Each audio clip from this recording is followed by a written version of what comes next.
the thought on Bill taking the job at North Carolina? Yeah, awesome for him. Awesome for him. Happy. Obviously, coach wants to coach, and so that's great for him to get an opportunity to do what he loves to do. Does it seem like a good fit sending him to college and him working in the NCAA system? I can't speak for him, or I can't speak for that. So I don't know. I can only speak for myself on that. So I really can't answer that question for you. Coach Anthony Richardson was obviously a really big challenge with his mobility in your last game. How did you feel about the way you guys defended him, and what maybe could you improve moving forward? Yeah, not good enough. Obviously, didn't get it done, and especially in the critical part of the game, got to have situations and stuff like that. So we didn't do well enough to win the game. So that's disappointing on that. And then that's something for the next really 4 weeks we need to make sure that we're on point with. What about Kyler Murray and the challenges he presents? Yeah. All the above. So, same type of run ability, the ability to, throw, use his legs, vision in the pocket, escape the pocket, another threat in the running game. So, and then they also got, good weapons to throw it to. So, which you talk about a receiving core who don't drop passes at all. One of the top, receiving cores as far as going up and contested catches. McBride is not one of the more well-known guys on the offensive side of the ball, but he's put up some great numbers for them this year. What's allowed him to have the success that he's had this season? I think that's the style of the offense. I look at it, they like to use their tight ends. This is an offense that goes 12, 13, 11, variety of different personnel groups, and they like McBride. So they give him good, easy targets, and they'll give it to him on early down, third down, and 2-minute situations and stuff like that. So I do think he's a big part of their offense. When you think about it, you think about Kyler Murray, you think about the back Connor, but the next guy, you think about him too. Highly, one of the top targets on the offense. Period. How would you describe Drew Petzing's scheme? Maybe just some background with Alex. Is there any similarities to what you guys saw in training camp or practice? Yeah, similar for sure. Same coaching tree up on it. Going from really just Minnesota to Cleveland, the same type of coaching tree. Obviously, the defense is seeing some struggles this season. What would you say has led to some of these struggles? I would say, look, we're struggling in different areas, and I think we're looking to get better at throughout the season, on those things.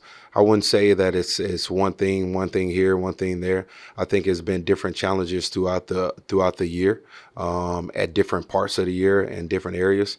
So I don't think it's one thing. I do think we have improved in certain areas, and then we've improved in some areas. And 1 week it goes off. So to me that leads back to being consistent. In all areas. That's what you want to be. You want to be consistent in all areas and be good at all areas. That's really the goal on whatever you do. And knowing there's going to be ups and downs throughout there as you're on your pursuit to be consistent. But make sure you finish out on top more than you're, in the negative. Marcus, understanding every defense has weaknesses, how do you feel you can mask some of those weaknesses given the resources and the system that you have? I think for us, we have the guys we have in the building, and we like the guys that we have in the building. And I think that for us, each week, you look at us each week. We're out there trying to compete. Those guys are playing hard. Those guys practice hard. Those guys out there trying to win football games.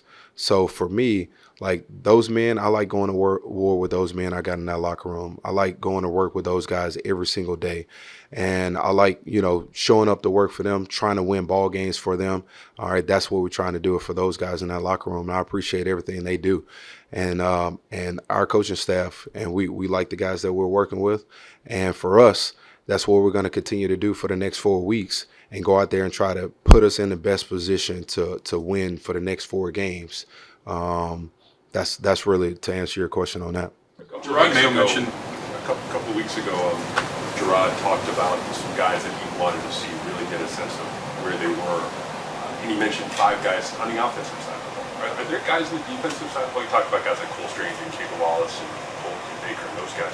Are there guys on the defensive side of the ball that you want to get a look at specifically between now and the end of the year to see kind of what you have? I'm trying to win ball games. I'm trying to win ball games and use everybody we have. If you look at us, I mean, we're using every resource we have available each week. So that's how I look at it. I look at it as whoever I have up for the game, they're probably going to be in some phase of the game for me. So that's how I try to do it, defensively.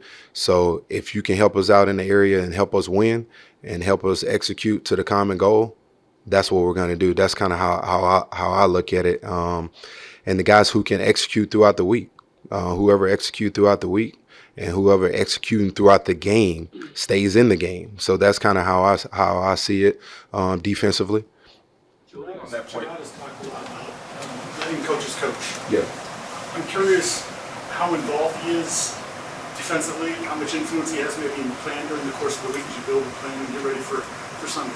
Yeah, it's just normal like any other coach would. He's in there, throughout the week with us, and then the same thing. Like, yeah, he let the coaches coach, hired us for a reason, and we coach. So, but he's in there just like any other coach would be, offense, defensively, and he's with us defensively too. And just like you said, let's us do our deal.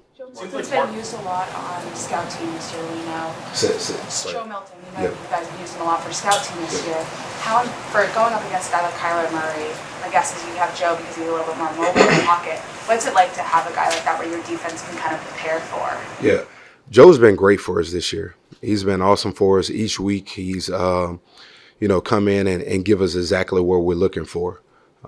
So I definitely appreciate him, and I know a lot of times those guys don't get a lot of recognition, and I think he's done a really good job each week, no matter what the quarterback, who the quarterback we're facing.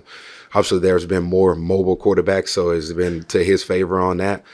So you want to look at it as like the ability to throw, the ability to run, the ability to, do all those different things. He takes pride in his work, so definitely, appreciate him for what he does. He gives us a really good look throughout the week. Martin, in the process of self-scouting over the bye, what was something new you learned about your defense process, something that could be improved? Yeah, just for us, it's just forcing fast communication. So if really offensively, if they come out, with attack tempo, just making sure that we're good on our communication. It seems like Marte Mapu was a healthy scratch in the last game. I'm curious if you can tell us what was maybe behind that decision and what would you like to see from him moving forward? Yeah, that was just some team needs that we needed to handle. DeMarcus, what does Christian Gonzalez, bring to your defense, and how important is he for you guys, and how have you seen him kind of grow here over his second season? Very important to our defense. Has the ability, to do whatever you want as far as a coverage player, and just the person, the person to have in the building, the right type of guy as far as willing to work, character guy, loves ball, film junkie, want to be a great player. So, it starts with that, and then him doing it out there on the field in the community. So I would say very important to our organization. It being very important to anybody, So I think he, all around, not only just a good player, but just a good person too. As someone with experience coaching at the college and the pro level, how do those experiences differ to you? I think every experience along the way have, shaped me. So I think that, coaching in college, you dealing with, recruiting, you're dealing with walk-ons and scholarship players, and really coaching at really every level from D1 to D1 AA to in the NFL. And you look at it, I look at it even this season, I would say you coach the practice squad to the walk-on guys just the same as you do the guys who are, your, high contract paid guys, or guys who are on your team, guys who are, because you never know when they need to play for you. You never know when you need to elevate them. You never know when they're going to get their shot. So I think you coach all those guys the same way. And I think you make sure they're ready. And, so whether they're on practice squad, the way you coach them is like they're playing on Sunday. So I think, that coming from college, I've used that same type of attitude in the NFL. you know, and I think, you know, just the details of being in college, of, you know, doing your different drills and stuff like that, taking the drills to the field, doing the same thing really in the NFL. Good. Thank you.